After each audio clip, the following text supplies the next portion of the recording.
সবাই ফেসবুকে তাহসান এবং রোজাকে অভিনন্দন জানাচ্ছে, আমিও জানাচ্ছি। কিন্তু দুঃখের বিষয় হচ্ছে এই মানুষটার জন্য দুঃখ হচ্ছে যে তার প্রিয় মানুষকে এত ভালোবাসার পরেও সে আজকে তাকে ছেড়ে ছেড়ে অন্য কারো হয়েছে। আজকে তাকে দেখতে হচ্ছে সে আজকে অন্যের হাত ধরে আজকে সে আছে।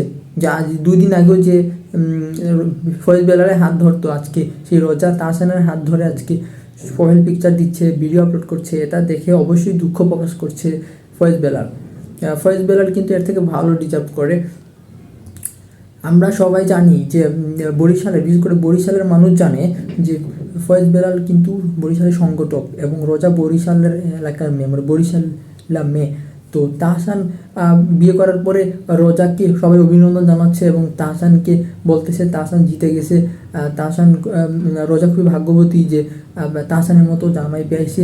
কিন্তু রোজা যে বিশ্বাসঘাতকতা করছে ফয়েজ বেলালের সাথে, সেটা তো কোনোভাবে মেনে নেওয়া যায় না। এই জায়গায় ফয়েজ বেলালের জায়গায় যদি অন্য কেউ থাকতো, তারও তো এই ধরনের সমস্যা, মানে সেও তো এই ধরনের ফিল করতো। মানে সে কী ধরনের মানসিক অবস্থার মধ্যে আছে সেটা তো বোঝা যাচ্ছে। কারণ তাদের সম্পর্ক তো আর 1-2 বছরের ছিল না, 9 বছরের। সেটাও আবার রিলেশনশিপ না, লিভিং পার্টনার। একজন মানুষ যখন 9 বছর লিভিং পার্টনার হিসেবে থাকে, তাহলে বুঝতে পারতেছেন যে তাদের মধ্যকার সম্পর্কটা কতটা ঘনিষ্ঠ গভীর ছিল। মানে তারা একসাথে থাকতো, স্বামী স্ত্রীর মতো তারা থাকতো, একই জায়গায় একই ঘরের মধ্যে একই বেড শেয়ার করতো। এই ধরনের পরিস্থিতির মধ্যে তারা থাকতো। তাহলে বোঝা যাচ্ছে যে তাদের সম্পর্কটা কতটা গভীর ছিল। কিন্তু আজকে এসে তারা এক উভয়ে আলাদা হয়ে গেছে।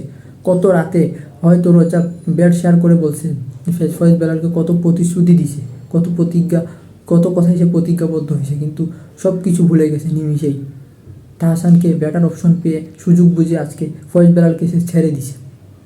এত কোনোভাবে অ্যাকচুয়ালি ফয়েজ বেলাল ডিজার্ভ করে না এ ধরনের বেইমানি। মানে খুব খারাপভাবেই সে কিন্তু প্রতারিত হয়েছে রোজার কাছ থেকে।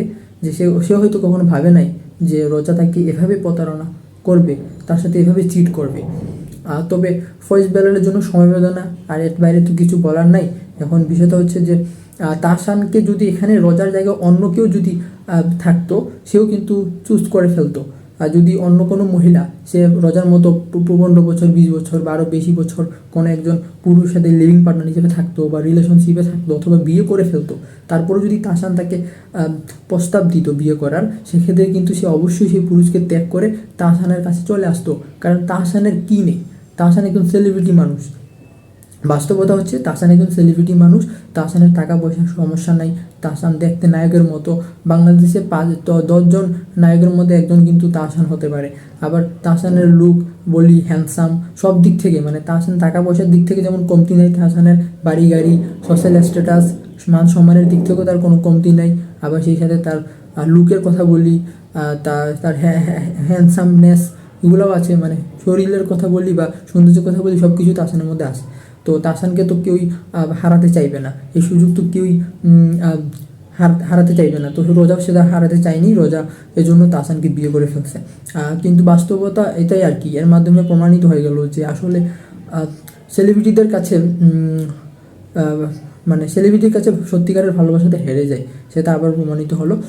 এরকম আরও অনেকভাবেই প্রমাণিত হয়েছে, আবারও নতুনভাবে প্রমাণিত হলো আর কি তাহসানকে বিয়ে করার পর রোজার কাছ থেকে। তো আসলে বিষয়টা হচ্ছে যে ফয়েজ বেলালকে আর কিছু বলার নাই। ফয়েজ বেলালের জন্য দুঃখ প্রকাশ করতে হচ্ছে।